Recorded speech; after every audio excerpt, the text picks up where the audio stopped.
Good afternoon, traders, and welcome to Stock Market Movers. I'm excited to get into today's show. We got a great one for you. A lot of headlines to get through. Of course, we'll talk about all the earning stocks that are out there. There's too many really to cover, but I'll make sure that we get through as many as possible right here in a 1-hour session. We got a great show for you today. We got, of course, some experts like always. We got Sadek Waba, founder and chairman and managing partner of I Square Capital. It's going to be a great conversation. An economist, a legendary economist in my eyes. So excited to get into that conversation. That'll be at 1:15. Then we got at 1:45, Ivan Feinseth, of course, senior partner and chief investment officer and director of research at Tigress Financial Partners. We'll talk about tech stocks. We'll talk about Tesla's earnings and what other stocks are coming up with some big earnings. If you guys got a question about tech, definitely throw it in the chat there, and I'll make sure that we get it to Ivan. Let's get into our show. Welcome to Stock Market Movers. I'm your host, Money Mitch, and let's get things started today. There are 3 ways to make a living in this business. Be first, be smarter, or cheat. I can't help you cheat, but I can give you the informational edge to help you succeed in the markets. Welcome to Stock Market Movers. All the market moving headlines and expert opinions every day. They say money is the oxygen of capitalism, and I want to breathe more than any man alive.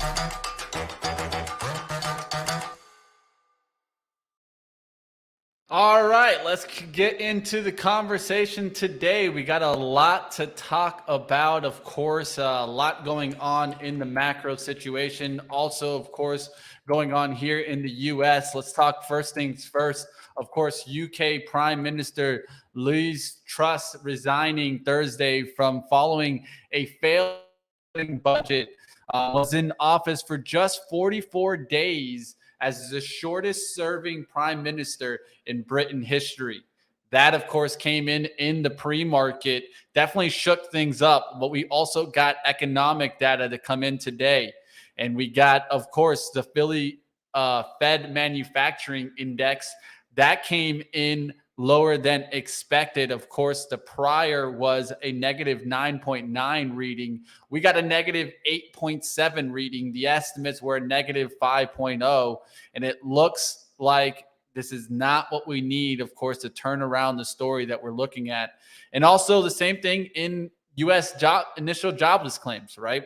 The initial jobless claims dropping, not what we need, of course, to get a weaker labor market so that we can get away from raising interest rates. But it seems here the U.S. initial jobless claims coming in at 214,000 versus the 230 estimate. Let's get into the market action, though. Let's take a look at the markets right now. It looks like the SPY is coming down fast after holding up out the gates. It kind of went back through, was trying to make that push towards around 373, turned back around, and now is falling fast as we're around 366.50. We'll see if we get through the support. Was looking today to see if we would crack 365. If that does crack, I think we're heading back down, but we'll see what happens. The truth is, nobody knows.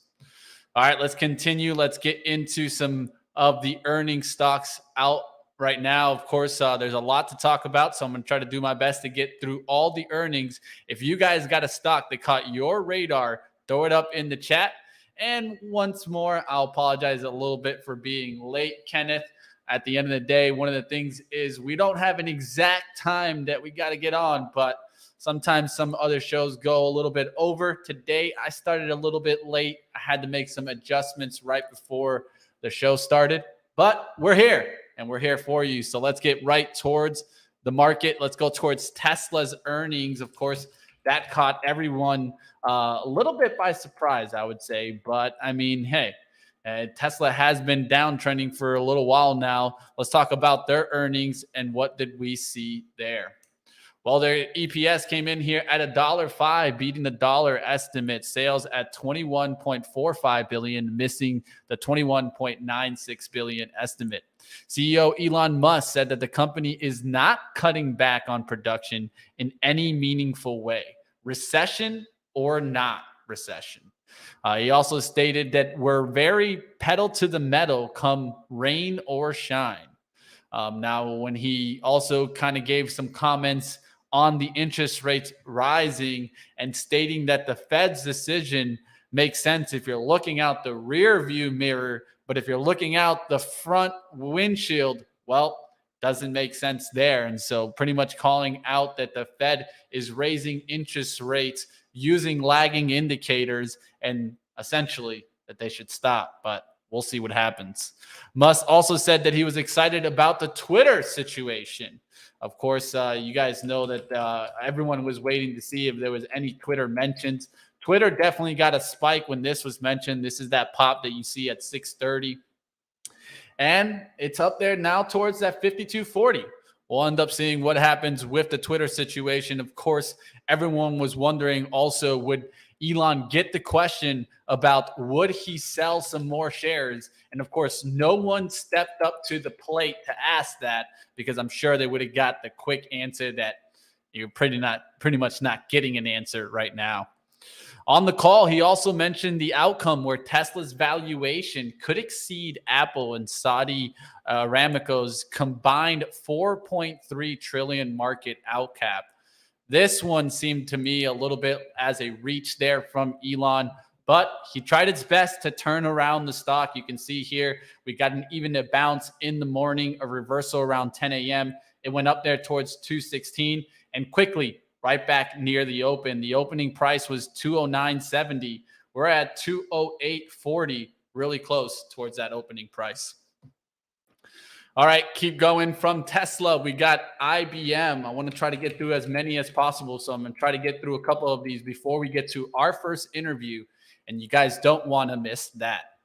All right, let's get to IBM and their Q3 earnings here. Let's talk about it. IBM EPS coming in at 181, beating the $1.78 estimate. Sales at 14.1 billion, beating the 13.55 billion estimate. And it kind of pulled back here right towards the support, found the bounce there. So this one's actually holding up pretty well. If you take a look at the hourly, we'll see if we get back through kind of the hourly high here towards 128.20s, getting through some of these wicks, 128.50s. That's what I'd be looking for to kind of have a nice bullish close there for IBM. And definitely this is bouncing back, had a decent kind of bounce back in the last couple of weeks. We'll see if it can get back towards a 200-day moving average, 50-day moving average right now around 127.17. And it seems like that's holding pretty well right now around that 127 level. We'll see if this can make that run towards the 128s. All right, one more that we'll get in here. Let's go towards LRCX. So this is Lam Research, one that I've been really kind of focusing on. And this one had, moves both ways, right? I mean, after hours, when the earnings first hit the tape, you saw, of course, a little bit of a spike. That's the spike you see here in the after hours at 4:15. It did get a spike there. Lam Research EPS coming in at $10.42, beating the $9.55 estimate. Sales at 5.07 billion, beating the 4.88 billion estimate. Now, one area where this one actually did fall down and going towards over here, where you can see that kind of down action in the after hours, this was, of course, on mentions from revenue, and definitely not what you wanted to see there. And when you see mentions of revenue, why were they mentioning that? Well, they were mentioning of the impacts that the licensing is having right now on Lam Research. Of course, with the CHIPS Act and different kind of moves right now that are going and increasing the tensions between US and China. I think this is definitely something to keep on watch. You could see it's affecting Lam Research's revenue, but it's still got a spike today. So nice spike there for Lam Research. We've been keeping a watch on some of these semiconductor equipment materials. Of course, you guys can watch some of these names also. Some of the names have already reported. So you guys can keep watch some of these like KLAC and ASML earlier. They all got a little bit of a pop today. AMAT also. So we'll see if this actually affects the bottom line. All right, getting out of LRCX. Let's go ahead. We're going to go into our interview in a second here. Like always, do me the favor, team, smash the like. And if you guys have a question coming up, that's what it's all about here. Right here on Benzinga, the only place where you guys get to run the show also. So if you have a question, throw it up in the chat. That's what the competitive advantage here on Benzinga is all about. All right, let's go ahead. In a second, we're going to get into our interview. Just want to go ahead and make sure that my guest is ready. I think he's ready to go. So let's go ahead. Let's get right to it. One of the things that we always want to do here at Benzinga is try to keep you guys in the informational edge. So I'm excited to go ahead and get into our first interview today.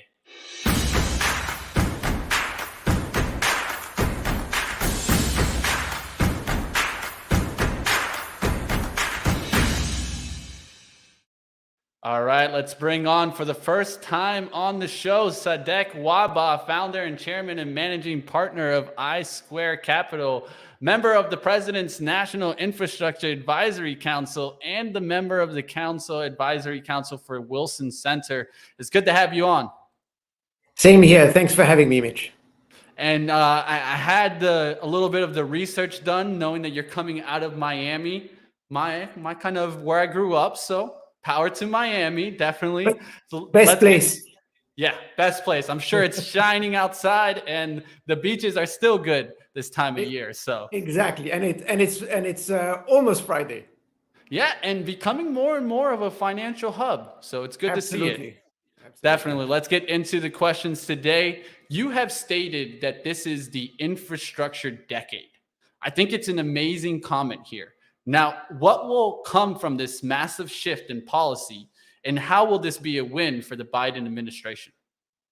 Look, you have to really give it to the Biden administration. They have done something extraordinary, which few presidents have been able to achieve since, frankly, Eisenhower, which is to put together a series of infrastructure bills and initiatives. So you had the infrastructure bill of about $1.2 trillion, looking to upgrade our water systems, wastewater, roads, bridges, power distribution system.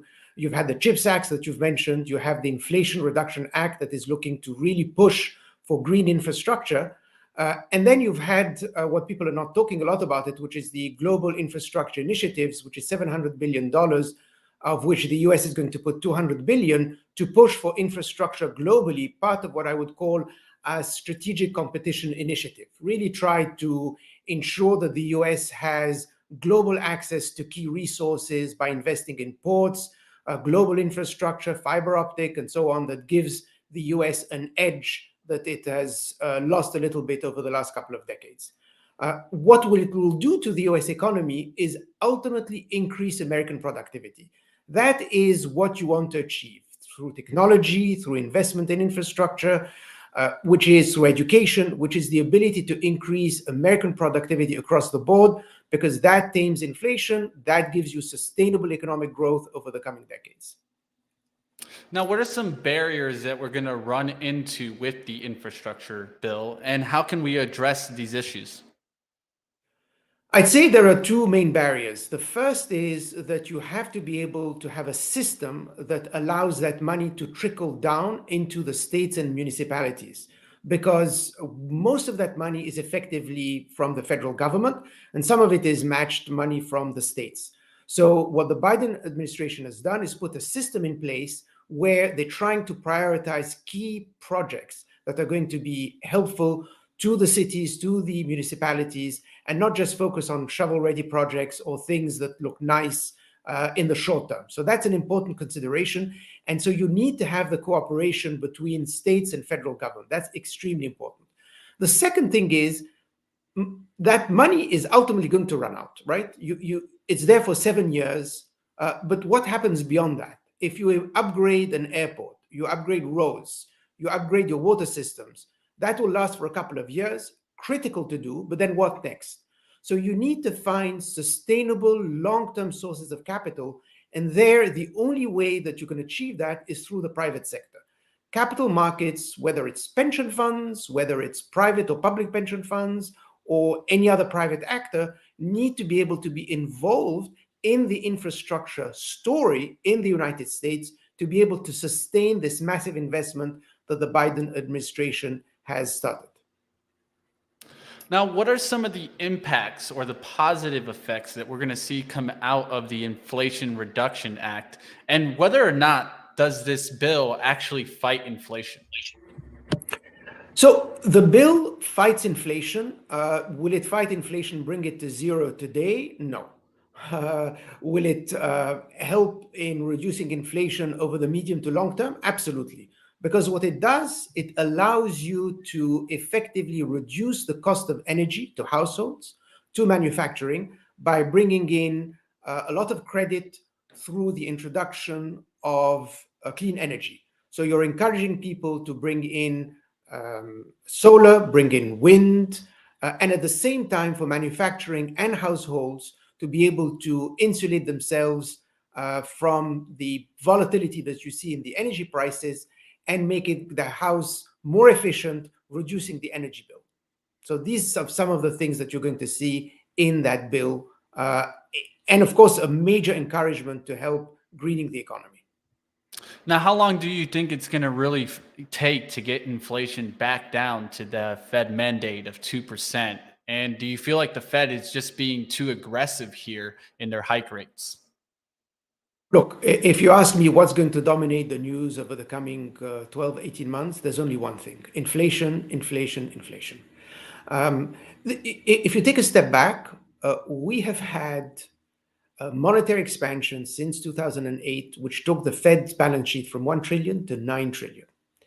You then had multi-trillion dollars as part of the fight against COVID, which was absolutely necessary, but that caused major distortions in the economy. Saving rates for households went up to 14%. It caused distortions in the labor market, which we're still seeing today.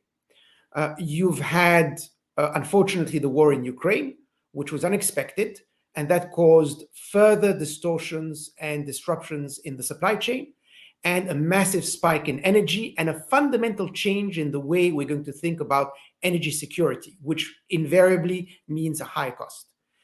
And then, last but not least, you've seen a weakened China, increase in tariffs. You were talking about it earlier this morning, which I think is not good, because an increase in tariffs means that at the end of the day, consumers in the US pay a higher price. So all of that means that inflation is going to be very sticky and difficult to bring down.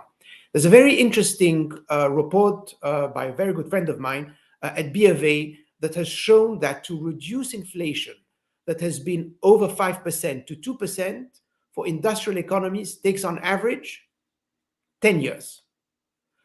We're at 8+%, so it's not going to happen overnight. And that's what people need to understand. We are not going to be able to reduce inflation significantly in 12 to 18 months. There are two ways the Fed can do that: a very aggressive policy, which is certainly going to push the economy and the global economy into a recession, or one where it's a much more steady one. It will take longer, but maybe the pain will be less. And that trade-off is what effectively the Fed is going through.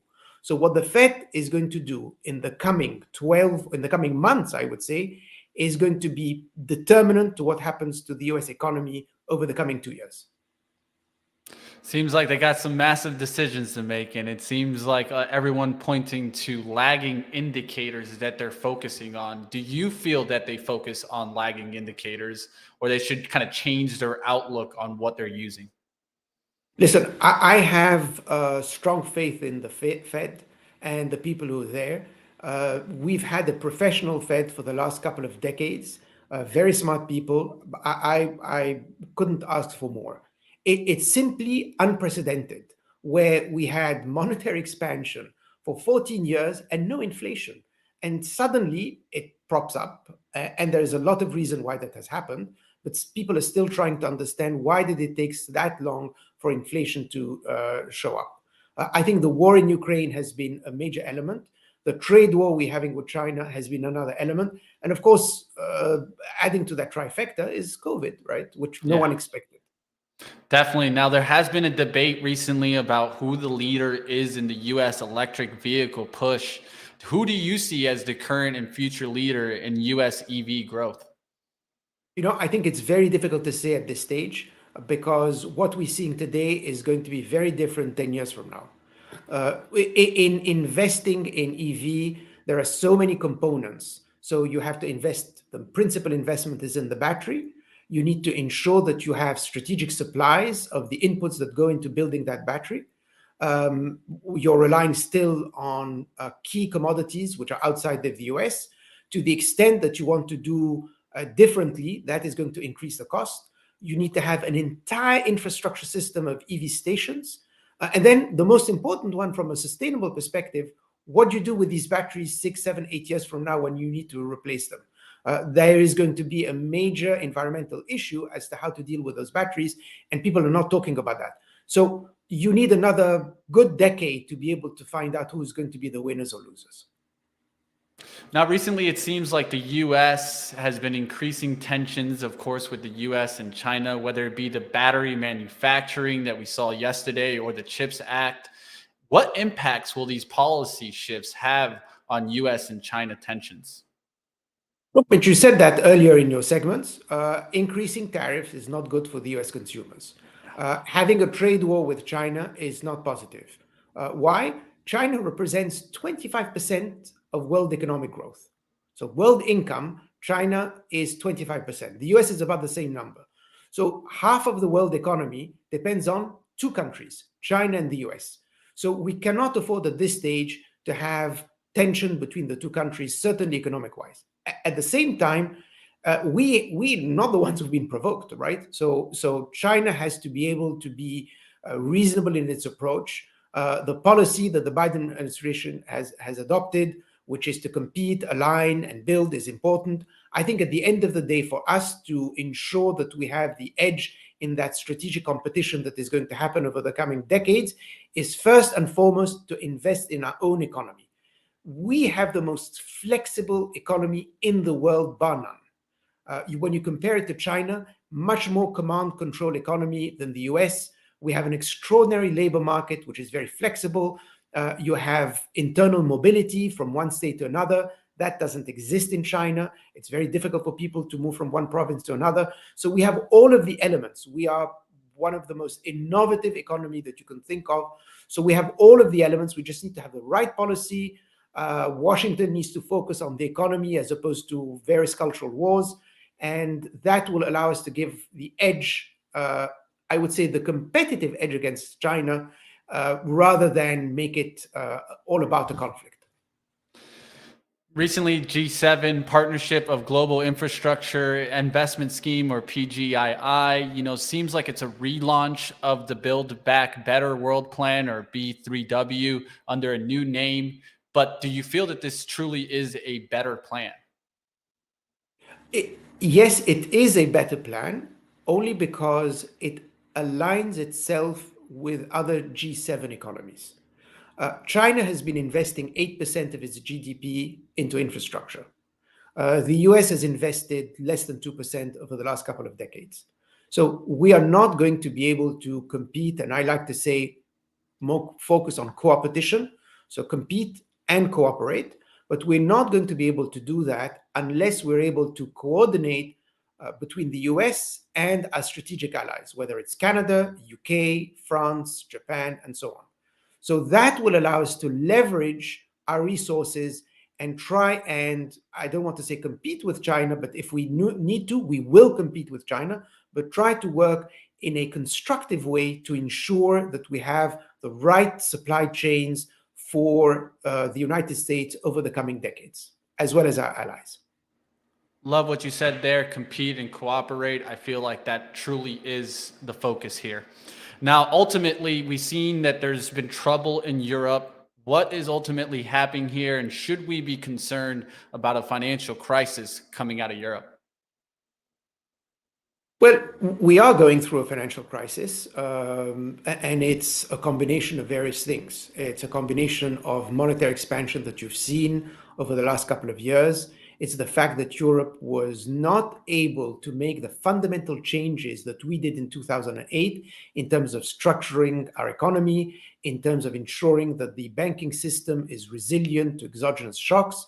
We were able to do that very quickly. We took our losses right up front. I think Europe has been dragging their feet. You've seen what's happening in the UK. Someone sent me a joke about a little picture with 10 Downing Street with Airbnb on it saying available for short stays.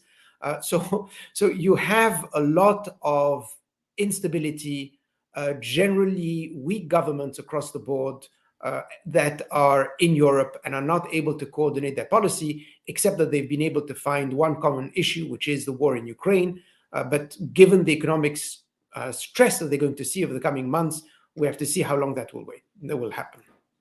Well, I just want to really thank you, Sadek Waba, founder and chairman of managing partner at I Square Capital. Thank you for joining us today and helping us with a little perspective on the economy.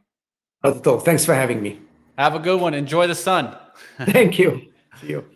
Take care. There you guys have our first interview. Was really excited to get into that. You know, one of the things is Sadek definitely knows and understands the economy overall. And I think that he can clearly see kind of where we're heading. I really do like that comment about compete and cooperate, because that's what I think is truly the best kind of way to come out of this, right? We've been talking about the kind of trends that we're moving into with deglobalization.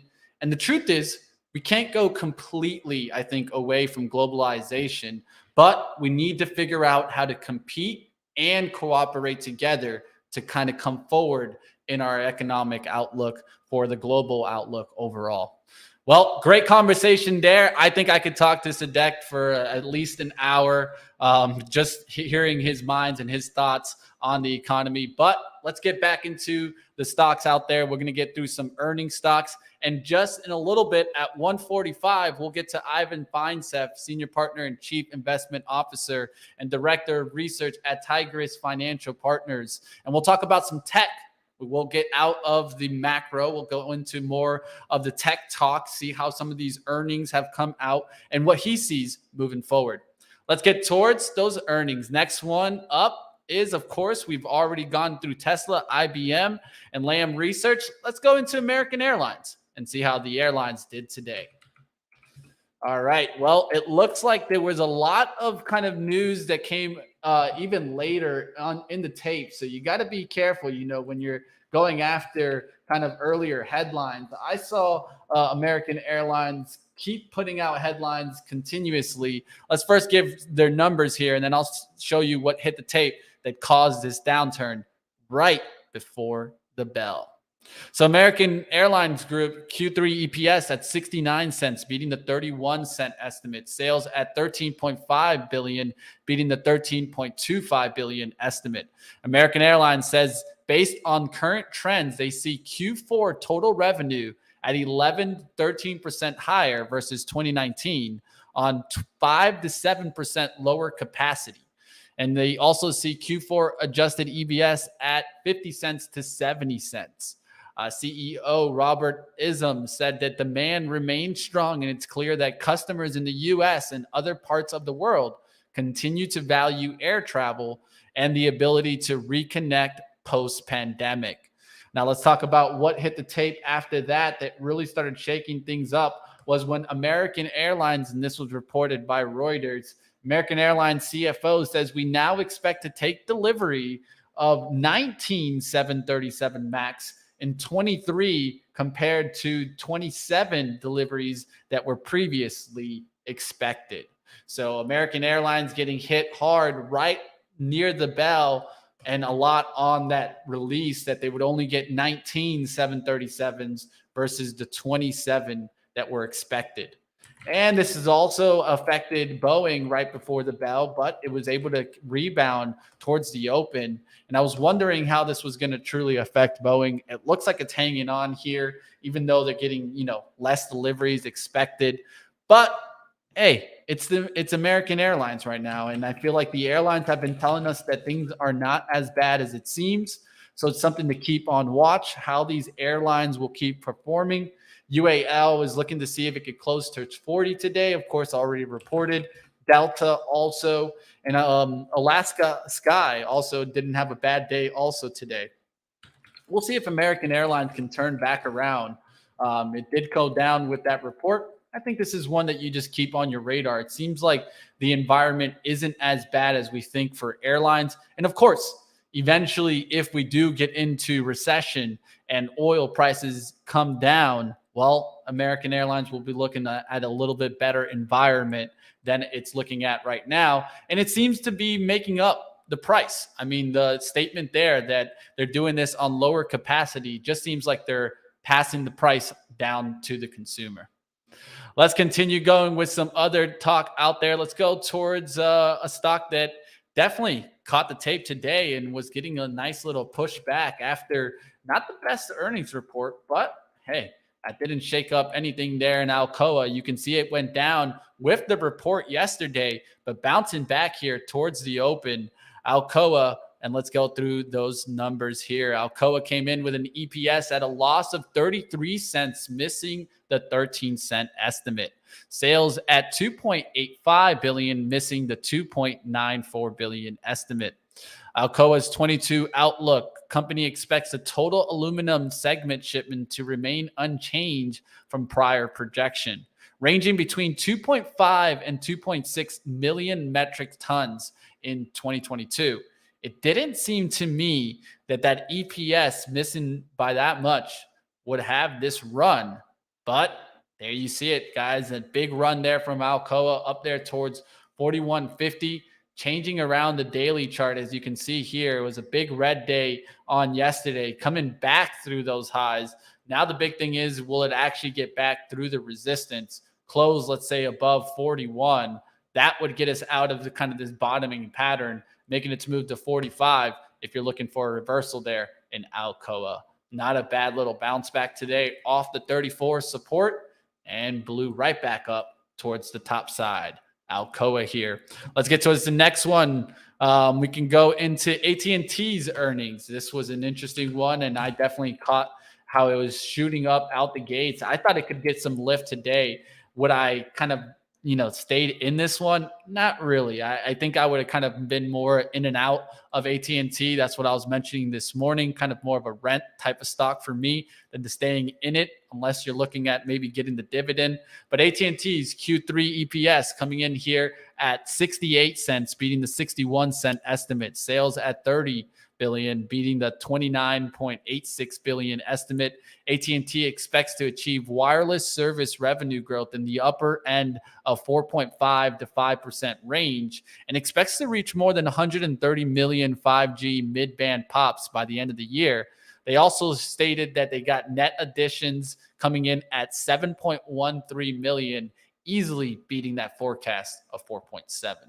So there you guys see AT&T getting some lift, and it wasn't only AT&T. I was calling out, would the laggard play come into play with the relationship with Verizon, and it did come into play. Of course, leading it was AT&T, and then it caught up Verizon. T-Mobile tried to make the same kind of move, but then started selling off in the afternoon when the markets sold off.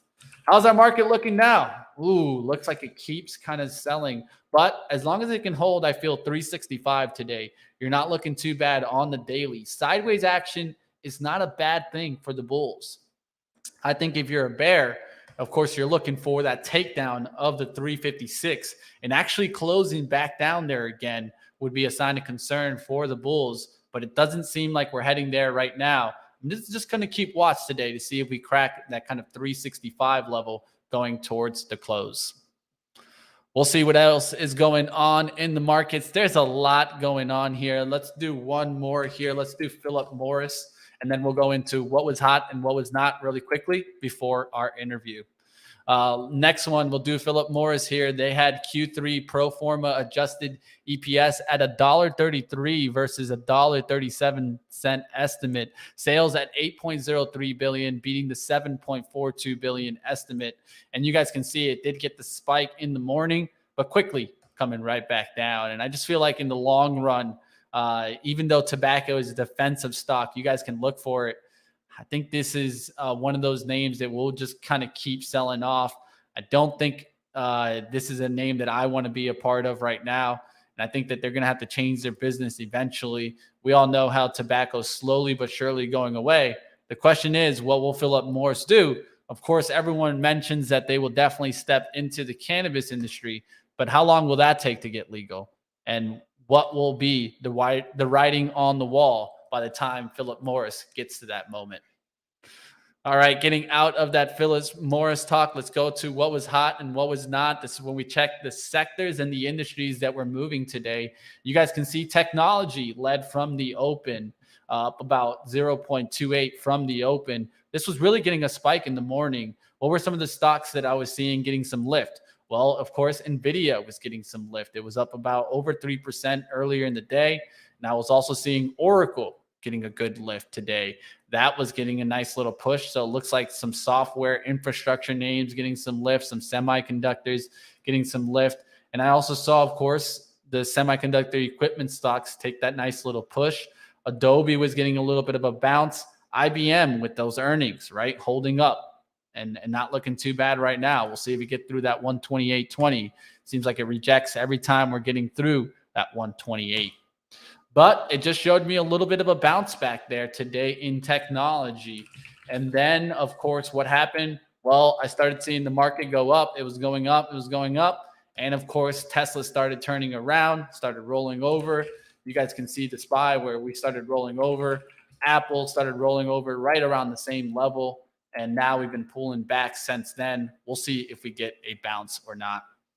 Communication services, I talked about what was leading there. Of course, AT&T kind of holding that up today. Let's go into what was hurt the most.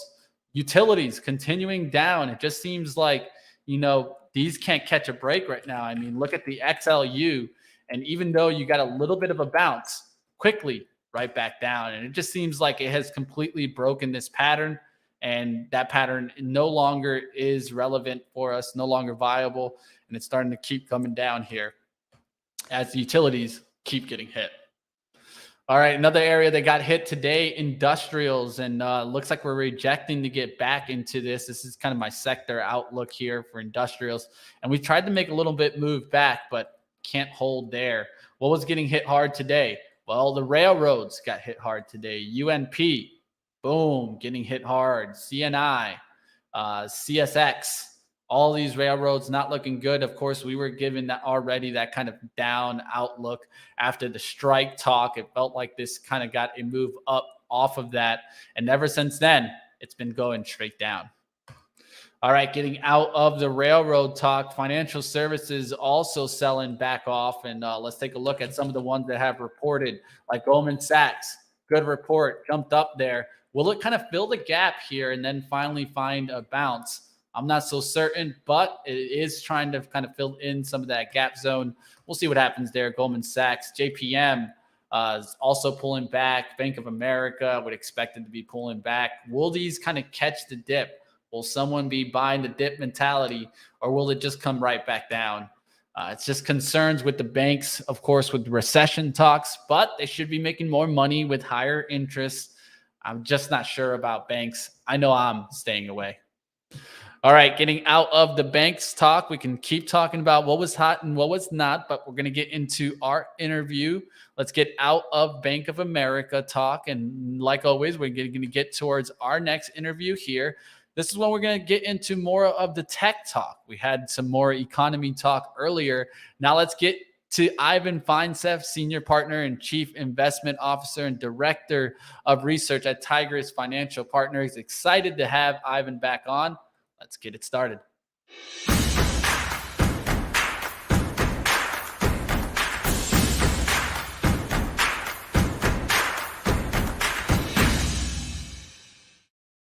Ivan, welcome back to the show, my friend. Good to be back. How are you? It's good to be back. Definitely just trying to battle through the markets, just like I think everybody is. It seems like, every time there is some certainty, it's followed by exactly uncertainty. It's been that type of market. How has the year overall gone for you, Ivan? Well, there's only one thing that is certain, and that is nothing is certain. That's been a tough for sure. Year, but like they say, every storm runs out of rain eventually. Yeah, that's we true. We know that the market goes up 75% of the time, and we look back at history. What's crazy is that every time we see a significant disruption to a market uptrend. It's the beginning of the end, and stocks are going to go sideways or down forever. Yet we know that doesn't happen. We saw that in the recovery from the sell-off of March 2020, the pandemic. Before that, the financial crisis. Before that, the tech wreck.com bubble. Before that, 94, when the Fed was aggressively raising rates with Alan Greenspan. And then in the 70s and the 60s and so on, all the way back to the crash of 29. Every time we've seen a significant sell-off, it has been a generational buying opportunity. And I believe the same will hold true here. I agree. Of course, go on, sorry. No, I agree. I mean, at the end of the day, right, they always say not timing the market, but time in the markets. And there's a reason why that quote stays there, right? Is that no matter what, you look back at the statistics, it's always up a little bit later down the line. And I think that's what we're all looking at. The question is this more of a stock pickers environment here? Always. It's always. I mean, I believe it's a market of stocks, not a stock market. While indexing is a form of investing, you want to own the leading companies in the leading industries, things that are changing our lives, changing what we do, and are poised to change, go through significant industry changes. And as an example, but more is going to happen. We're going to see the biggest change in the auto industry in the next 2 to 3 years than the entire 120-year history of the auto industry. Yeah. There is going to be an explosion of electric cars on the market that have all kinds of advanced features as far as safety, leading to autonomous driving, comfort, convenience. This electrification of the auto industry is going to be a major paradigm shift. Now, who do you see? Who do you see as the leader here, Ivan? Because, like you said, we want to be into these leaders, the emerging right? leaders are going to be General Motors and Ford. Okay. General Motors and Ford, so not including Tesla there. Why not? Tesla's had its. I mean, we all love Tesla. The cars are incredible, and you got to love Elon Musk on so many levels. And it's almost crazy that he has had this industry to himself for 10 years. June of this year, June of 2022, was the 10th anniversary of the Model S. It really is shocking. It's sad and disappointing that the rest of the auto industry didn't shift faster. I mean, it should have been day one Tesla, day two everybody else had electric cars, but it is coming. General Motors will have 3 new EVs on the market early next year. Their goal is 30 models by 2025, with the entire shift of their production to EVs by the end of 2030. They are also building out a charging infrastructure. They are going to sell batteries to support backup power in homes, as well as being able to charge your vehicle.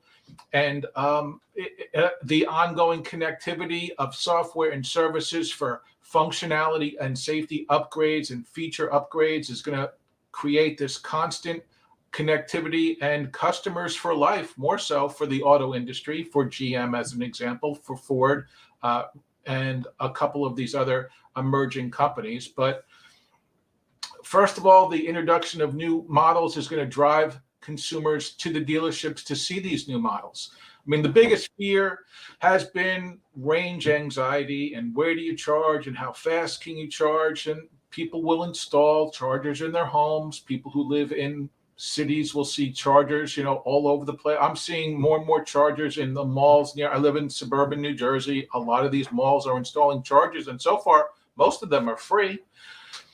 There's a significant cost savings to drive, an electric vehicle versus a gas vehicle or an ICE vehicle. And it is going to create this paradigm shift in the auto industry. Now, of course, we're talking about the EV automakers themselves, but of course, there's a lot of technology behind this, right? That needs to get kind of worked out here. And so are there any names here that you like in the technology, maybe the thing behind the thing, like we say here at Benzinga? Okay. First is Qualcomm and NVIDIA. They are the ones that are making the onboard computers, followed by Mobileye, which will become a public company. sometime later this year, Intel has filed for an IPO of its Mobileye division that they bought several years ago. So it's all about chips. It's about connectivity. It's about onboard infotainment. But I think the two so GM and Ford are followed by Rivian are my auto picks. And then as far as onboard connectivity and onboard computers, it's Qualcomm followed by NVIDIA. Then there's many other reasons why I like NVIDIA as well. And these are going to be the companies that will, and then companies like ChargePoint that are going to benefit from these necessary build out of a charging infrastructure. People are, as I said, are going to install chargers in their homes. They'll have to install fast chargers in their homes. There's going to be a proliferation of high speed and superchargers, in all kinds, in malls and strip malls and restaurant, fast food restaurants, things like that, that will, consumers go to that they can charge.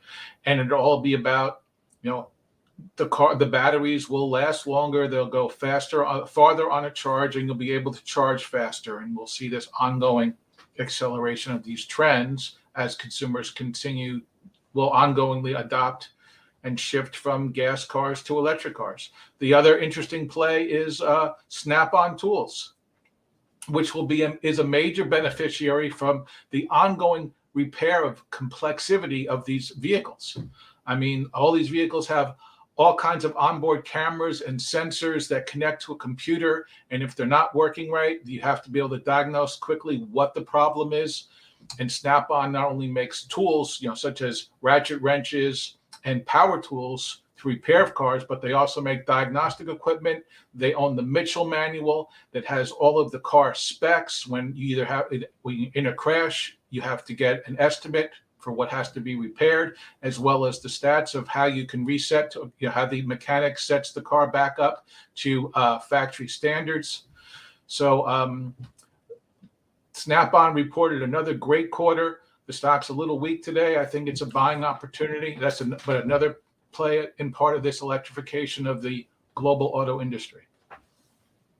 Not bad outlook there. I appreciate you bringing some different names into that. Now, one thing that I want to get into, we'll pivot away from kind of the EV. Now, have been seeing the recent rumors, right? It first started with different companies. Now we just got another rumor from the information on Apple's production concerns. Do you have any concerns of Apple? And do you think it's still a buy around these levels? Absolutely. Again, Apple has been one of these stocks that you want to own and not trade. And every time there's been a weakness in Apple, it's been a buying opportunity. They don't communicate their production levels. And several years ago, they stopped reporting unit sales for iPhones. They report total revenue amongst their business lines, like total iPhone revenue, total iPad revenue, total revenue for watches and earbuds and other items, as well as services revenue. And Apple, so I don't know for sure production unit levels, but I believe that total revenue will continue to grow, especially as consumers more consistently buy the more expensive phones. The ones that are in demand are the 14 Pro Plus. And so the average selling price continues to increase as consumers buy the more expensive, more feature-rich phones. So I think I'm not sure what we will see in units, and they don't report units, and they certainly don't give unit guidance. But I think you'll see a consistent growth in revenue. But as Apple continues to expand their ecosystem, their user base, it continues to drive growth in services. And services has a run rate of close to $90 billion on an annual basis right now. It's very profitable. Those are things like Apple Care, Apple Cloud, Apple Fitness, Apple TV, Apple Pay, etc. And the installed base, as that grows, Apple will continue to see significant growth in services revenue. And I think those are the key points, more so than how many phones they're going to sell each quarter. Seems like you feel Apple still has a lot of levers they can keep pulling. So. Absolutely. And the next big thing is going to be a virtual reality headset from Apple that could be announced as early as the end of this year to the beginning of next year. And that's all part of this paradigm shift to the metaverse. And it's all about these headsets and, most importantly, content. Yeah, definitely. And It seems I would have to say Apple is definitely following the quality over quantity model there. And I feel like they truly have brought some quality to Apple TV. The content can actually, all this great content between on Apple TV, Disney Plus, Netflix, I mean, can definitely eat into your work time. Yeah. And let's not to mention, right, next year, right, DirecTV and their battle with Sunday Ticket. Will Apple take that, right? That could give them definitely something underneath their belt. Now let's transition Also, to Amazon Prime, Amazon, sports. Yeah, that's exactly where I was kind of heading to was Amazon. And do you feel that they'll have a good quarter? Recently, they had their Prime Day. They didn't really kick it out the water, but will Amazon will always have a good quarter. They got so many things that that everybody wants to focus on. Prime Day, they're focused on expanding their automated home product offerings. During Prime Day, what they continue to sell a lot of is Alexa-enabled product. Fire Stick TV, Echo speakers.